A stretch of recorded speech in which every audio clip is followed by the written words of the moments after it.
Halo, jumpa lagi bersama saya. Sebelumnya, perkenalkan nama saya Elsa Maria Cardoso. Saya mahasiswa Universitas Nusa Cendana, Fakultas Ilmu Sosial dan Ilmu Politik, jurusan Sosiologi semester 7.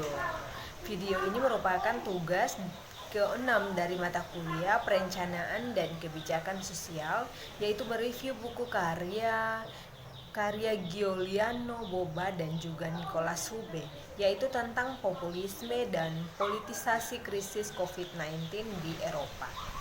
Oke, baik, kita masuk pada pembahasan bab 1 dari buku ini, yaitu tentang COVID-19 dan populisme. Bagian pertama yaitu krisis dan populisme. Populisme ini adalah konsep yang pada dasarnya itu diperebutkan, dan apabila ada perdebatan panjang itu tentang definisinya, dianggap sebagai ideologi gaya komunikasi. Namun demikian, para sarjana menyepakati pengertian dari populisme itu sendiri, yaitu penjajaran orang baik dan serangkaian elit jahat dan kelompok luar yang mengganggu. Menurut Colin Hay, dia berpendapat bahwa konsep krisis ini adalah pemikiran sosial dan politik yang menjadi salah satu konsep yang sulit untuk dipahami dan umumnya itu tidak ditentukan dalam suatu teori. Pandemi COVID-19 ini membawa negara-negara Eropa itu ke krisis yang aneh situasinya, di mana baik sistem perawatan kesehatan nasional maupun kesehatan dunia itu mampu memprediksi atau mengendalikan risiko, di mana ilmu kedokteran itu tidak mampu menghadapi pandemi secara efektif dan rasional. Oke, baik, yang B yaitu peran krisis dalam populisme kontemporer, yaitu menurut para ahli yang pertama Ernesto Laclau. Ernesto Laclau ini dia berpendapat bahwa munculnya populisme itu secara historis itu terkait dengan krisis dominasi wacana ideologis yang pada gilirannya itu merupakan bagian dari wacana sosial yang lebih umum krisis. Yang kedua itu menurut Hans Peter Kriesi, ia menghubungkan kebangkitan populis saat ini di Eropa untuk tren jangka panjang dalam representasi politik. Yang ketiga menurut Kenneth Roberts, ia berpendapat bahwa institusi politik lemah dan krisis representasi itu memicu berbagai jenis mobilisasi populis di kawasan mobilisasi yang hidup berdampingan dengan mobilisasi dari bawah ke atas atau partisipatif. Di bagian C dari bab ini yaitu politisasi kritis pandemi. Pandemi ini telah lama itu menjadi konsep kunci dalam studi politik.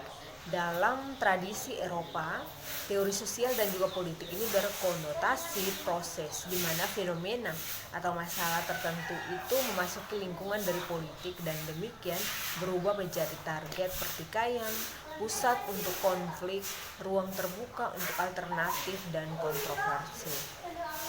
Dalam beberapa dekade terakhir, para sarjana terutama mengungkapkan atau menggunakan konsep politisasi dalam 3 untaian sastra yang berbeda, yaitu yang pertama tingkat domestik, yaitu politisasi terutama dipelajari sebagai proses depolitisasi dan repolitisasi. Yang kedua, kedua konsep tersebut itu banyak diterapkan untuk proses integrasi Uni Eropa dan dipelajari melalui 3 dimensi utama. Yang ketiga yaitu studi politisasi ini lembaga-lembaga internasional terutama itu berfokus pada transnasionalisasi protes sosial yang sedang berlangsung. Oke, bab 2 dari buku ini yaitu antara moderasi terkelola dan teori konspirasi di Inggris. Bagian A yaitu difusi COVID-19 dan tindakan politik di Inggris. Selama fase pertama pandemi itu perhatian para publik dan media itu berfokus pada Italia yang merupakan pusat gempa pertama pandemi di Eropa. Ini terlepas dari kenyataannya bahwa COVID-19 itu diagnosis di Inggris pada tanggal 31 Januari.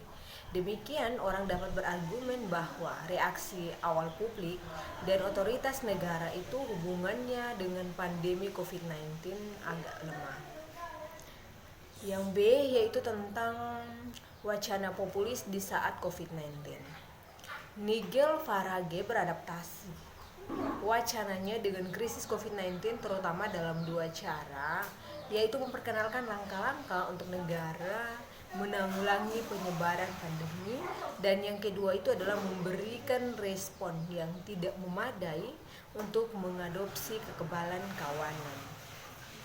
Posisi sentral pandemi ini juga ada dua, yaitu yang pertama Farage ini menentang penguncian dan menentang apa yang dia yakini sebagai tindakan penegakan hukum yang keras, menyamakan Inggris atau pemerintahan Inggris dengan Jerman Timur.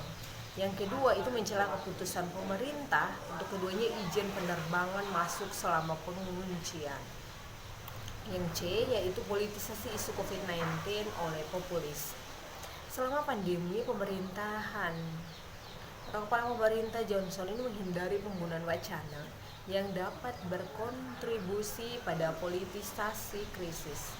Johnson ini menekankan bahwa pemerintah akan dipandu oleh nasihat ilmiah. Sedangkan Nigel Farage ini memilih untuk mempolitisasi krisis COVID-19. Ini di awal fase kemunculan. Yang berikut, bab 3 dari buku ini yaitu apakah ideologi itu kembali dalam wacana populis di Spanyol. Hasil survei opini publik di masa COVID-19 ditugaskan oleh Parlemen Eropa mengungkapkan Spanyol ini menjadi warga negara Eropa yang paling kritis terhadap pemerintahannya tentang penanganan krisis kesehatan COVID-19. Yang berikut itu adalah sebagai tanggapan atas pandemi COVID-19 ini, pemerintah Spanyol ini telah membuat sudut pandang populis untuk sebagian besar dan sebagai gantinya menyoroti konten ideologi mereka. Yang berikut bab 4, politisasi COVID-19 dan oposisi dari pemerintahan Italia. Pandemi COVID-19 ini telah merusak populis di Italia. Saat Liga memainkan game sebagai oposisi dari Italia ini memiliki peran penting dalam pengelolaan krisis. Peran institusional mereka itu memerlukan strategi komunikasi yang beragam untuk penanganan krisis. Dan yang berikut itu adalah unggulan populis utama dari Liga, yaitu seperti klaim anti-imigrasi atau proposal hukum dan keterlibatan telah melemah karena masalah COVID-19 itu tersebar ke mana-mana. Yang berikut itu adalah bab 5, ketidaksiapan pemerintah sebagai peluang diskursif bagi kaum populis di Prancis. Krisis COVID-19 ini bukannya tanpa efek politik di Prancis. Partai-partai itu digambarkan sebagai populis sama-sama sangat terlibat dalam masalah ini, yaitu memfokuskan kritik mereka pada pemerintahan itu sendiri. Pada akhirnya krisis kesehatan dan kelemahan Prancis ini, sistem kepartaian itu tampaknya terutama menguntungkan arus utama tradisional pihak pemerintah dan ahli ekologi yang berhasil menang dengan menggabungkan kekuatan. Namun pemilihan ini juga ditandai dengan sangat tidak abstain yang tinggi. Yang berikut itu adalah populisme pemerintah dan pandemi di Hungaria. Hungaria ini merupakan kasus pemerintah populis sejak tahun 2010. Sedangkan Fidesz dan pemimpinnya Viktor Orban telah mengungkapkan strategi politik populis dan populis pola komunikasi selama dekade terakhir atau lebih. Oke, baik, bab terakhir dari buku ini yaitu tentang krisis COVID-19 pada populis, wacana, dan strategi. Bagian A yaitu dukungan warga, relevansi publik, dan juga jendela peluang. Dukungan warga, relevansi publik, dan juga jendela peluang ini tidak ada tujuan politik atau tanggung jawab langsung untuk asal pandemi. Dan yang berikut itu adalah relevansi yang berubah dari kunci elemen populis itu menjadi politisasi isu COVID-19.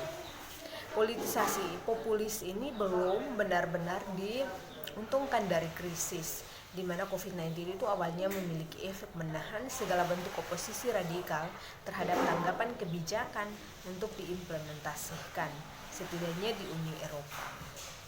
Dan yang terakhir itu adalah krisis ini sebagai katalis perubahan populis sebagai pengusaha. Krisis literatur ini telah menafsirkan krisis ini sebagai peluang untuk perubahan krisis yang terjadi ketika kontradiksi sistematik secara politis dieksploitasi dan dianggap sebagai publik. Kaum populis ini umumnya dianggap mendapatkan manfaat dari krisis yang mereka mainkan. Namun demikian, sedikit memperluas perspektif analitis dan pengambilan perhitungan pendekatan relasional di mana pihak-pihak memposisikan mereka dalam bidang politik nasional. Oke, baik. Faktanya populis ini adalah pengusaha krisis yang berusaha untuk memicu siklus krisis permanen. Ini pada kenyataannya kondisi yang memungkinkan untuk mengambil keuntungan penuh dari krisis ini adalah hal yang sentralitas politik dan juga dukungan dari pemilih. Oke, baik. Demikian yang saya sampaikan dari isi buku ini. Semoga materi atau ilmu yang saya bagikan dapat bermanfaat bagi teman-teman yang menonton.